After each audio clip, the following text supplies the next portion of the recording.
Hey, what's good, family? I can't get any good light in here, and left my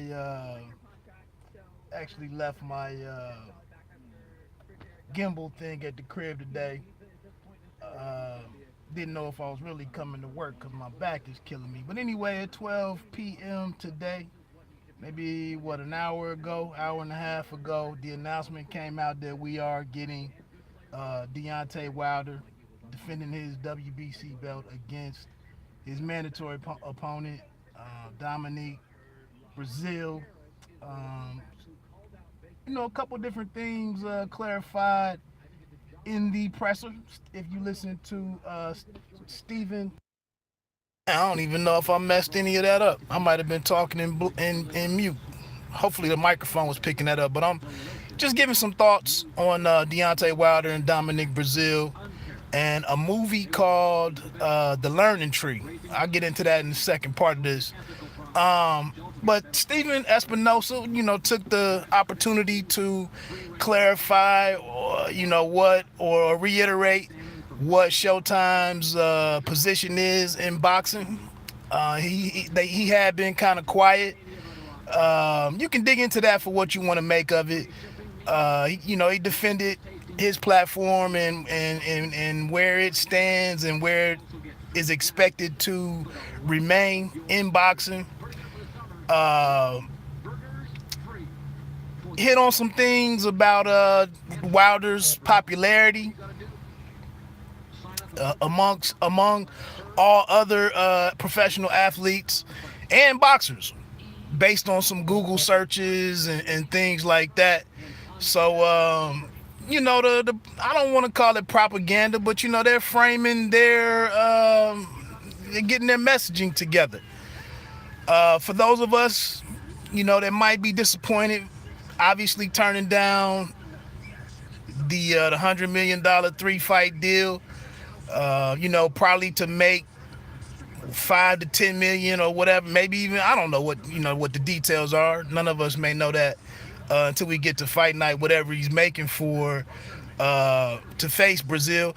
One thing I will say though, it is being consistent with what Shelly Finkel said, that they didn't want a deal. They didn't want a multi-fight deal. They just wanted a deal for the fight with Anthony Joshua. So they are staying consistent in that regard. And I said this yesterday or Sunday or Saturday, whenever it was, when I was wondering what was going on or what was to come with the announcement.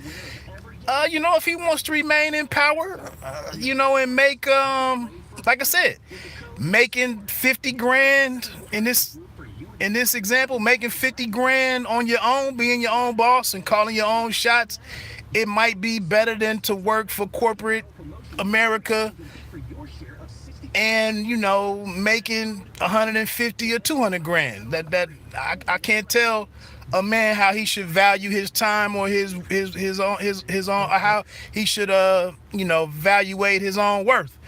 That's on him.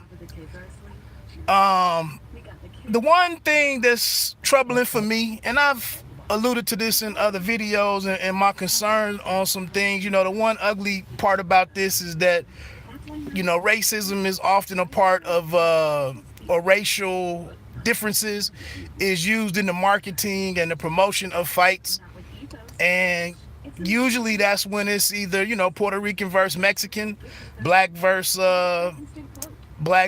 Mexican, black versus Eastern European, etc., so on and so forth. My thing is though, with a lot of what I hear and see, it's a lot of it's a huge effort in standing up for, speaking out on the behalf of, and protecting black fighters, from some of the media that's out here, some of the fan complaints that's out here. But what happens when it is two black fighters? And then I feel like I see one of the uglier sides of kind of a transformation amongst African Americans, black people, the community, is that it's only one way. There's only one acceptable way to be black now. And I was thinking through this the other day, and I was like, I'm kind of a late 80s, early 90s Spike Lee slash Denzel Washington, maybe even Wesley Snipes black. I mean, this new age thing, I'm not gonna put it down and criticize it or whatever, but it's a little all over the place to me. I don't know what the codes and the standards are. And it seems like the tables could turn on you at any moment just for thinking independently. So, but now it is obviously the rift here is that Deontay Wilder is a real brother, and Breazeale, for a number of different reasons, he's not.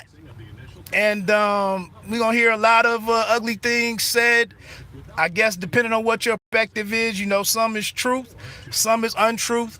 I think from here till fight night, you know, Bite Down Boxing will only really deal with the skills comparison and the strengths and weaknesses of each fighter, and that's how I'm gonna keep it.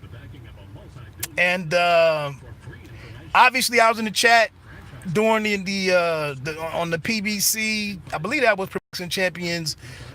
Maybe I think it was just their YouTube page that I was on. And of course, Breazeale is afraid. Deontay took some, you know, made some slights, and you know, and Breazeale commented on the Urban Dictionary, so on and so forth, and it got a little ugly and personal.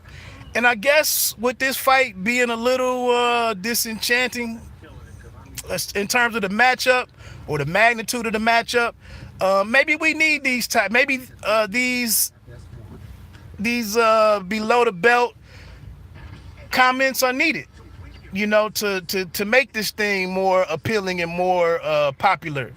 But like I said, I think it's a bad look for the community. But getting to this movie that I mentioned, The Learning Tree, and what's in parentheses on the title, it was this awesome movie from back then. This thing actually was released in 1969 by Gordon Parks. And I was going to mention this movie for something else when I see this same argument. But basically at the crux of it, or the synopsis of the story of the movie, is two young black, I think they're teenagers, are the two main characters. And one is named Newt, and the other one is called Marcus Savage, I think, and it's the Savage family. And Newt is kind of the upstanding guy who's trying to deal with life as a young black man, you know, in 1920 Kansas. And he's trying to do all the right things, and, you know, just raised on was raised properly, I guess, for lack of better, just to move along. But the Savage family is just known as that family. You know, the last name says it all. They get by any means necessary. And so something happens as youth, when they're younger, and Newt, I think they're stealing something, and the Savage boy gets caught and goes away to jail, I think, and comes back, you know, years later, and is hardened after he's been locked up. And so then something happens later in the movie. Savage comes back to the town, and he has a beef with Newt because he had to go and do this time. So then something else happens, and Newt sees the Savage father kill this white guy that they were working for, and he comes clean and sends Savage's dad to prison. So obviously the young boy Marcus Savage has to pay Newt back, and if that means taking his life, then so be it. So they get together and start fighting, and it's almost like just this clash, like I was saying in this particular situation with Deontay and Breazeale. And who's the real black man? And so I'm doing a bang up job of trying to explain the complexities of what this Learning Tree movie was trying to deal with. It just rings true time and time again. And I guess as a people, this is going to be something that we continue to struggle with. We already know the light skin jokes and the Golden State Warriors, versus LeBron and how light skinned dudes do this, blah blah blah. We hear this all the time, I guess you can choose to laugh at it and run with it and join in on that, or we could look at kind of how counterproductive and just how color struck I guess the community has really been, and maybe to our detriment in some ways. But anyway, hey, everybody is gonna do what they want to do with this fight, pick who they want to pick based on because of who they like. And it's a free country, so it'll be interesting, I guess, to see where folks run with it. I think who wins this fight is a foregone conclusion, but I will say I think that I'm impressed by Dominic Breazeale for the fact that it doesn't look like he belongs here in this game, but he found his way here. And I think even after getting, the knockout that he had against being stopped by Anthony Joshua, he persevered through that and has fought his way back to be this mandatory. However, that happens within the auspices of boxing. And then secondly, I think this gives us a mutual opponent. It's a taller guy who's either as tall as Deontay or maybe half-inch taller, but it gives us a mutual opponent between Anthony Joshua and Deontay Wilder. And last thing I'm going to say on it, just looking at it, it'll be interesting with it being as personal as this thing is. It'll be interesting to see if Deontay can keep his emotions and his in check and actually think his way through to a impressive victory versus just some wild display of rage, that ends with Breazeale being stopped or what have you. So, and if you keep it funky with me for a minute, you understand that Deontay came out on record himself and said he knew what he needed to do against Fury, but he was so caught up in the moment and in the emotion of that fight that he failed to properly execute what, in my opinion, should have been an easier win for him. But like I said, I'm probably gonna have an unpopular opinion in the community in terms of how I look at boxing and how I look at fighters, and especially with an individual like Deontay, who curries a lot of favor and love based on different things than just boxing. So, hey, that's my take on it. Thanks for rocking with me. Like I said, I know I got an unpopular opinion. I can respect your thoughts on it and how you look at it. And, I just ask that I be given some consideration on how I look at it. But, hey, I'm going to get on out of here. This is the lunch break check-in I told you I was messing with. And I think I got 5 minutes to get something to eat now. So, hey, enjoy the fight. What's up, Tone Bangers? I see you out there working, my brother. But anyway, we got what we got. So, unfortunately, this thing with the zone didn't fall into place.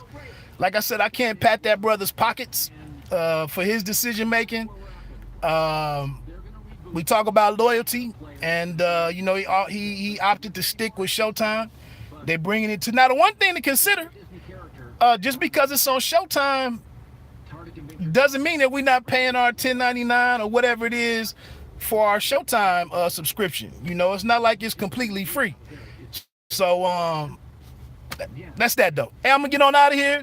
Thanks for all the support. Check in with me with any comments. I do reply to what I can get to. And let me go get me something to eat. One.